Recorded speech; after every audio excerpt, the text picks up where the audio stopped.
حدثنا الحميدي عبد الله بن الزبير قال حدثنا سفيان قال حدثنا يحيى بن سعيد الأنصاري قال أخبرني محمد بن إبراهيم التيمي أنه سمع علقمة بن وقاص الليثي يقول: سمعت عمر بن الخطاب رضي الله عنه على المنبر قال: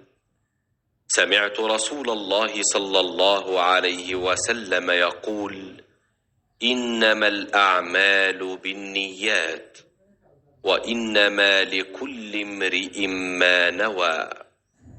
فمن كانت هجرته إلى دنيا يصيبها أو إلى امرأة ينكحها فهجرته إلى ما هاجر إليه।